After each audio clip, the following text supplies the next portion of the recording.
In this video, I'm going to show you how to move a section up and down in Squarespace quickly and easily. This is a simple but really useful trick if you want to reorganize your page layout, improve the flow of your content, or just move a section to a better spot without rebuilding the whole page.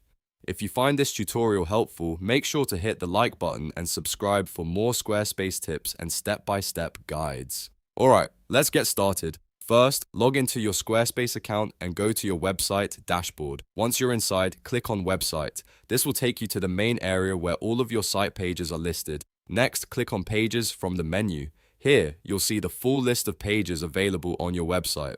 Now choose the page you want to edit from the left panel. When you find the correct page, click Edit. This will open the Squarespace editor for that specific page, allowing you to make changes to the layout and content. Once the editor opens, hover over the section you want to move. As you move your cursor over the section, you'll see the section toolbar appear on the right side. On that toolbar, look for the up arrow and the down arrow. These are the controls that let you reposition the section on the page. If you want to move the section higher, click the up arrow. If you want to move it lower, click the down arrow. Squarespace will immediately shift the section into its new position, so you can keep adjusting until the layout looks exactly the way you want it.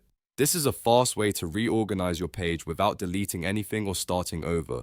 It's especially helpful when you're refining your homepage, landing pages, service pages, or any section-based layout in Squarespace. Take a moment to preview the page after moving the section so you can make sure everything still looks clean and properly spaced. If needed, you can keep moving sections around until the design feels balanced and easy to read. And that's it.